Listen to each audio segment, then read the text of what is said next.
According to WorkBC, 80% of job vacancies are not advertised, meaning that most job opportunities are accessed through networking.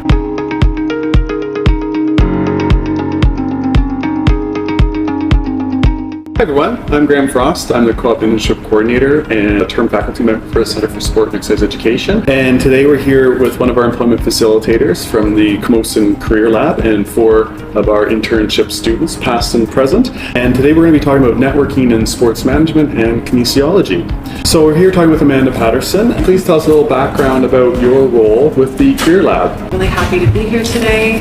And I used to work at BCIT in a similar role, helping students there that were also in applied learning, preparing for interviews, resumes, and also working with employers and helping students connect to employers more. So. Thanks for joining us today, Amanda. And we have 4 Camosun Sport and Exercise Science students who have agreed to talk to us a little bit today about their internship experiences. So welcome all, thanks for being here. And I'd like to just take a moment to introduce our students. I'm in the Sport Management Bachelor Degree program, and I did an internship with the Camosun North Paws this summer in the West Coast League, so as the sales and ticketing coordinator. My name is Rebecca. I'm a 4th year kinesiology student, and I had the opportunity to do my internship with CrossFit Lifetree. It's a gym I've already worked at for the past few years, but we got to do some kind of further workshops and education with the athletes. Hi, I'm a 4th year kin as well. I did my internship with Saskia Says, which is the local multi-sport coaching business, just helping to put on a beginner triathlon.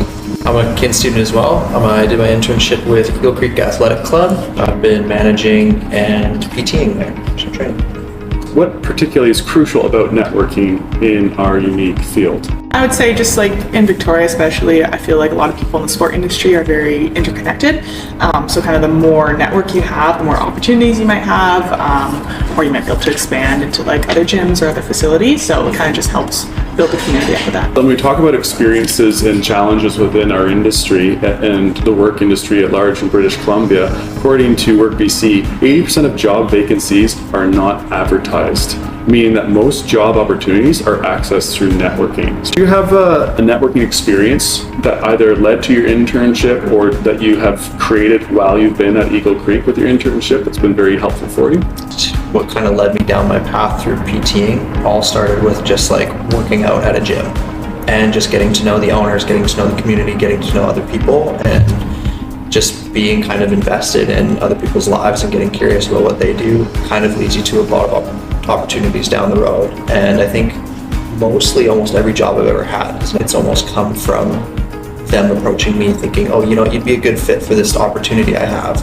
And that eventually kind of created like a snowball effect for me where I gained my own clients, started running my own PT, and then that eventually led me to a management role where it was like, oh, you know what, you might be perfect for this, and somebody passed them my resume, and then suddenly I got approached and there I was. Kind of just falls into your lap. Rebecca, what strategies do you suggest for building some genuine relationships in the kinesiology or sports industry? Yeah, I think something that I found really beneficial through like my personal training and stuff is having to making sure you prioritize like communication with your clients as well. Like, yes, you have a program or a workout you need to get through in say your hour session, but sometimes people just need to talk about something. So being like, it's okay to take a few minutes out of the session to listen to them or have a conversation. Another thing has been, I think, being open about maybe potentially challenging. Part of my internship, I ran a workshop for a lot of the women in my gym about menopause and how it impacts exercise.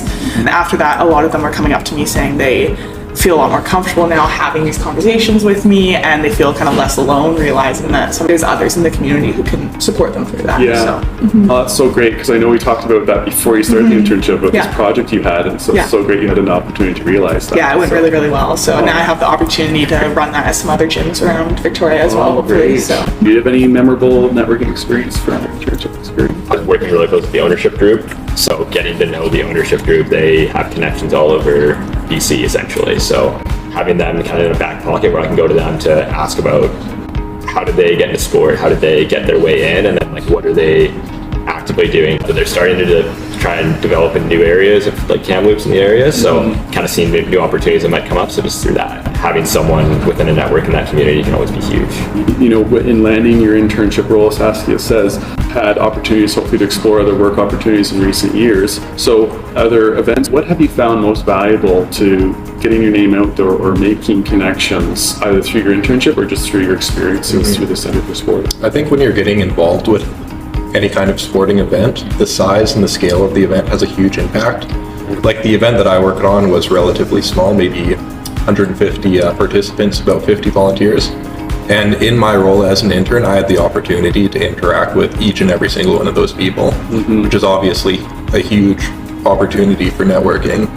And I think if you're getting involved with a larger event, you have the potential to talk to more important people a little bit higher up, but you're also going to have to work a lot harder to make those connections. Yeah, build that organizational reputation as well as your own personal reputation perhaps as well.